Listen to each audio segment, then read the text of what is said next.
Good day to you, cheers, and welcome to Arista Cards, featuring the finest in tabletop card gaming, and I am your host, the Baron. Ladies and gentlemen, it is a pleasure to see you again. Yes, I do know it has been many months since my previous video. However, I have some rather exciting news to share with you today about the goings-on and the participations that I have been engaging in the past few months.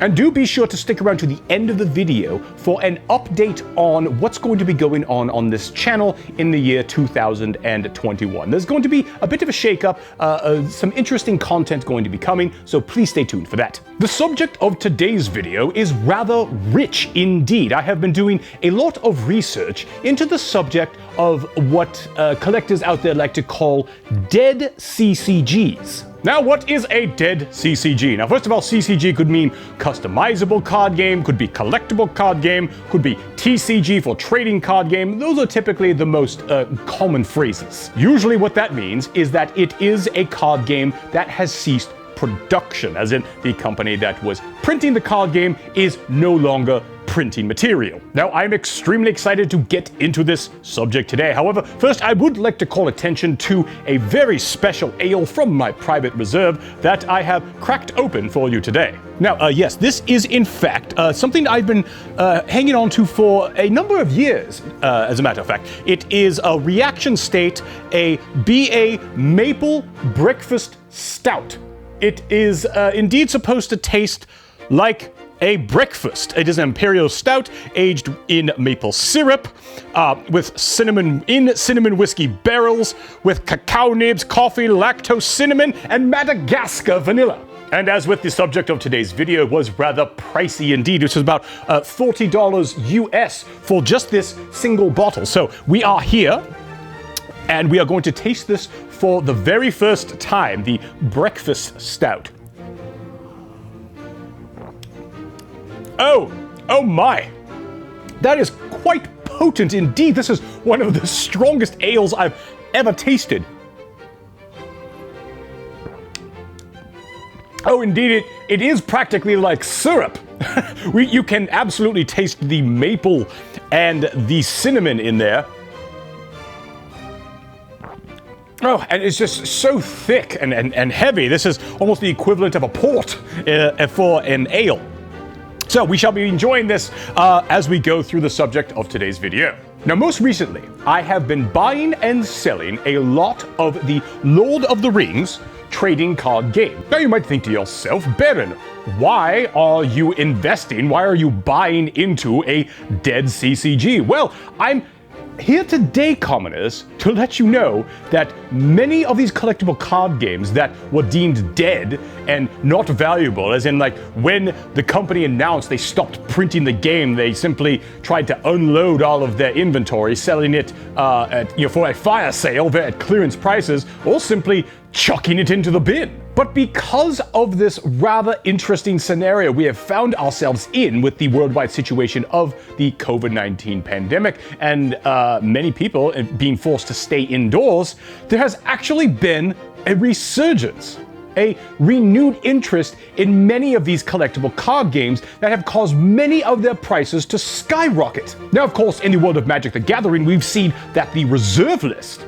this year alone has significantly gone up in price. We've seen cards such as Gaia's Cradle and Sarah's Sanctum gain hundreds in value in a matter of months or even weeks in some instances. And so what's happened here is that many collectors, because of the prices they've seen what happened with the reserve list, they've now gone back to many of these other card games to see if any of those other cards that they had in their closet have value, and indeed, many of them have gained it. Now, most of what we're talking about today is regarding sealed product. This is booster boxes, or promos, or starters, or anything that was factory sealed. Now, for example, some of the more rare Lord of the Rings sets, the booster boxes now can sell for up to thousands of dollars. No, you did not mishear me. There are two sets in particular called The Rise of Saruman and Treachery and Deceit, which had incredibly low print runs, where the booster boxes can now go for nearly up to $2,000,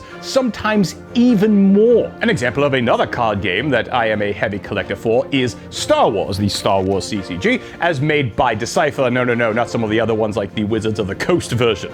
And in fact, some of the more rare booster boxes for that set, such as Coruscant or Theed Palace, some of the sets that were released much later in its lifespan, can go for $1,300 to $1,400 today. And in what is probably the most interesting turn of events, the Harry Potter trading card game. This was actually made by Wizards of the Coast, only had 4 of the base sets. The 4th and final set, called the Chamber of Secrets, a booster box today in the current market goes for very close to, are you ready for this, $3,000 US. Now you might be asking, why? What is the reason for these prices going up so significantly? Well, there certainly has been a renewed interest from many of the players that used to play these games many years ago, say 15 to 20 years ago. They played it in college or high school, university, and now they are in a position to where they have more disposable income, they have more time, so they can go back to these things that they used to enjoy in their younger years. There's also turned up a number of collectors that are looking specifically for sealed product. And in fact, they have no intention to open that product whatsoever. They in fact have shrines in their household simply for that sealed product. I will share a few of these screenshots that I have seen on some of these Facebook groups. These, again, like these massive shelves or shrines, as you will, to these card games with sealed product. And how they have the discipline to not want to rip it open and see what's inside, I will absolutely never be able to understand. That is a level of discipline that I simply do not pertain to or have. But not even some of the sealed products, or even some of the singles. There are some of the more rare cards, especially foils, that have been printed in some of the certain sets. For example, as I mentioned before, in the Star Wars CCG, characters like Emperor Palpatine or Jedi Knight Luke Skywalker can now sell for $250 to $300. In Lord of the Rings, there are Masterwork foils, which would be on par to say like the Masterworks that were in like Kaladesh, for example, that level of rarity. Some going for many hundreds of dollars. One I even realized I had in my set called the Ring of Terror, which just on the buy list can go for almost up to $500. Now, to a lesser extent, there are some other CCGs out there that I've seen that have gained significant value. X-Files, I've been watching some of those booster boxes sell on eBay. Not going up for so much, but the fact that they are selling for at least what they would have cost original retail now is certainly nothing to sneeze at. Another card game that actually only recently, within about the past 12 months, announced that it was ceasing production, and that was the Transformers card game, of which I have Mr. Grimlock here. Now, upon the announcement of that game closing its doors, essentially, the prices of the latest set for it, I believe it's called Titans or Titan Masters or something of that sort, we've seen the booster box prices of that nearly double. Would normally be somewhere around the 100 to 120 range. Now we've seen those booster boxes sell for around 200 to 220 or more. So let's do a bit of analysis.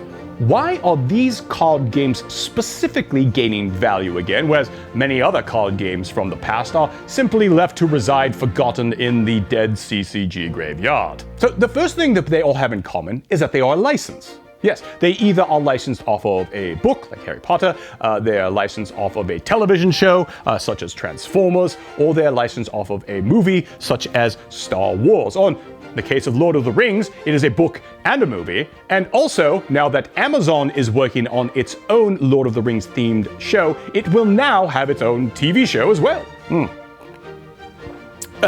So rich and decadent. Yes, and in fact, that's why I believe that Lord of the Rings specifically is one of the leaders of the pack here. We now have many of these Lord of the Rings players, or perhaps people who've never even played the game before, now speculating that because of that series, that this game is going to see even more of a resurgence. The other thing that they have in common, at least the sets that are gaining significant value, is they are usually the final set, or the last 1 to 2 sets that were released in the lifespan of the game before the companies that printed it ceased production. Now, there's a couple of reasons for this. Usually, in the lifespan of a card game, you get the most interest at the beginning. The most hype is spent out there, and then as the game goes on, you tend to have players churn out of the game, so by the time that it leaves, you usually have the least number of players, therefore usually the least number of cards were printed. After all, you want to have your supply meet demand. You don't want a bunch of products simply sitting there on the shelf unsold, so you have to anticipate how many players you have out there in the community. And the second reason for that is what we call power creep. In order to sell more cards, over time, your cards have to get more powerful. Otherwise, why would you buy the new sets? If you already had the most powerful cards from the first set, why would you ever buy any more? We saw this very recently with Wizards of the Coast, did we not? With many of the Magic sets having these overpowered cards needing to be banned in Standard, if not in other formats as well, such as Modern. I mean, we all remember how the Companions fiasco went, even requiring erratas to fix Legacy.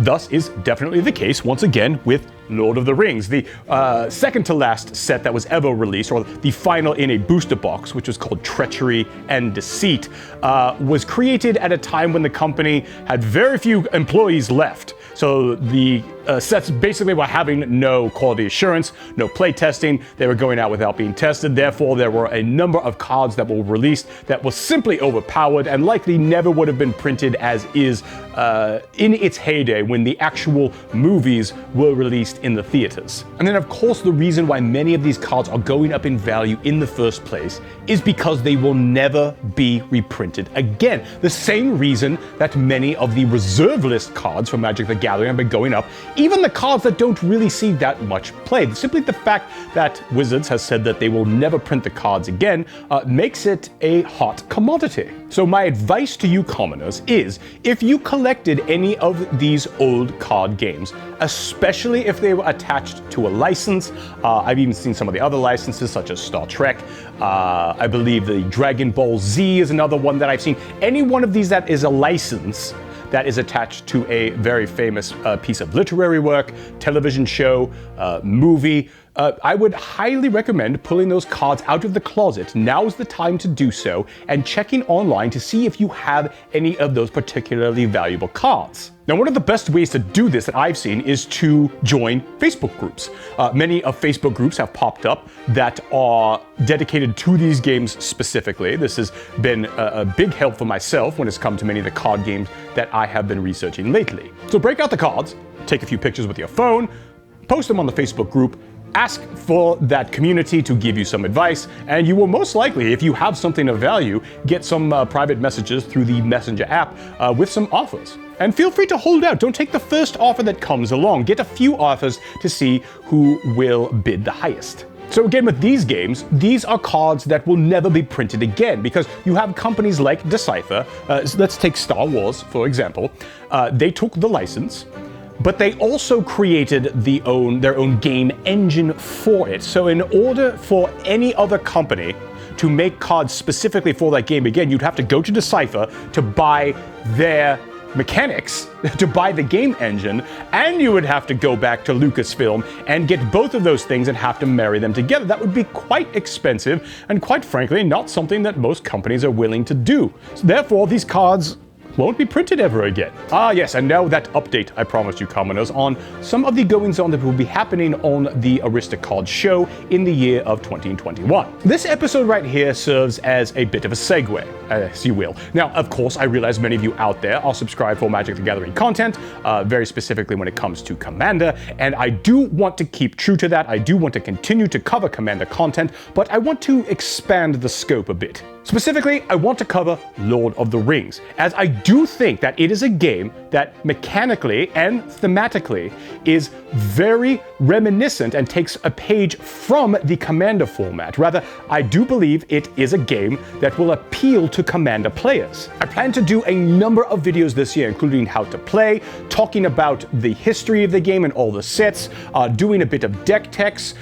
Those are a number of things. It's greatly of interest to me, especially with Wizards of the Coast announcing they're doing the crossover with Lord of the Rings, and especially with Amazon stating that they are creating a show in Middle-earth. I do believe there's going to be a significant resurgence in players of this game this year and into next. As a matter of fact, I even taught Chauncey how to play Lord of the Rings. We are indeed having a good time. Yes, you are, Chauncey, you're having a good time, even though I just give you a light thrashing every now and again. You know, it's humbling. It's humbling. You learn more when you lose than when you win. Ladies and gentlemen, I raise my glass to you. Thank you so much for watching. I do once again apologize for the significant delay, but I plan to create, and Chauncey plans to create, much more content in the year 2021 and beyond. Until next time, cheers!